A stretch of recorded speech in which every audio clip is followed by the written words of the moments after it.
অপরাধী না হয়েও সিলেট কেন্দ্রীয় কারাগারে সাজা খাটছেন হতভাগা এক যুবক।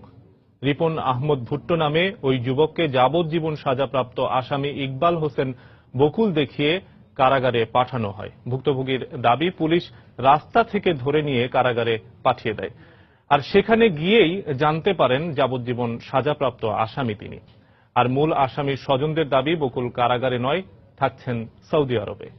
নওশাদ আহমেদ চৌধুরীর ছবিতে আব্দুল আহাদের রিপোর্ট। রিপন আহমদ ভুট্টো নামে এই মানুষটি সাজাপ্রাপ্ত আসামি হিসেবে 14 মাস ধরে কারাগারে, কিন্তু জানেন না তার অপরাধ কি।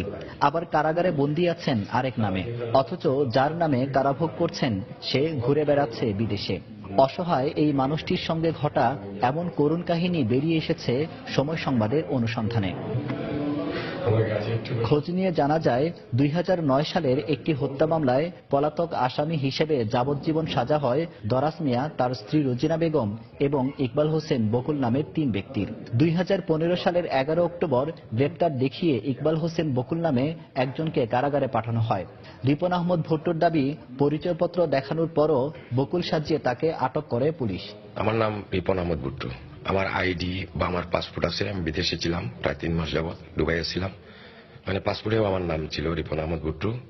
তো ওনারা আসি একটা গাড়ি নিয়ে এসে, সাদা একটা লাইটের, তো 2-4 জন লোক গাড়ির ভিতরে হঠাৎ করে নামছে। আমি অবশ্যই আমার যে আপনার নাম ইকবাল হোসেন বকুল, আমি বললাম ভাই দেখেন আমার নাম ইকবাল হোসেন বকুল না। ওনারা বলছে যে আমরা আইনের লোক। তারপরে আমি এখানে খুব দস্তাদস্তি করি ওদের সাথে, তারপরে আমার ভয় দেখায় যে আপনার মেরে ফেলবো।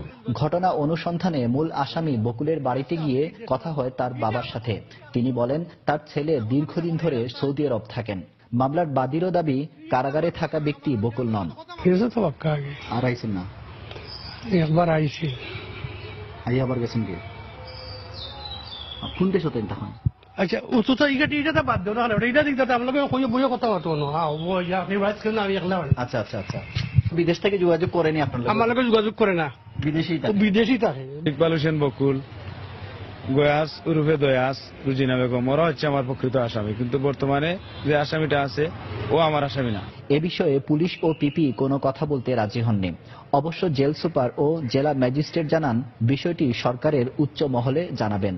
যেহেতু লাইফ সাজার বন্দী, তাকে মহামান্য উচ্চ আদালতে আপিল করার জন্য বলছে। উচ্চ আদালতে আপিল করলে সে আপিল থেকে অবশ্যই থেকে সে ক্লাস পাবে। আবেদনটা আমরা আজকেই পেয়েছি। আমরা আবেদনের বিষয়ে পরবর্তী আইনানুগ কার্যক্রম গ্রহণের জন্য আমরা বিভিন্ন দপ্তরে তথ্য অনুসন্ধান করব। এরপর সরকারের নিকট এ বিষয়ে করণীয় সম্পর্কে পরবর্তী কার্যক্রম গ্রহণের জন্য প্রেরণ করব। সাজাপ্রাপ্ত পলাতক আসামিকে গ্রেপ্তারের পর সংশ্লিষ্ট আদালতের মাধ্যমেই কারাগারে পাঠানো হয়। এত কিছুর পরও ভুট্টো কিভাবে আসামি হিসেবে সাজাভোগ করছেন সেটা খতিয়ে দেখে জড়িতদের শাস্তির আওতায় আনার পরামর্শ সংশ্লিষ্টদের। আব্দুল আহাদ, সময় সংবাদ, সিলেট।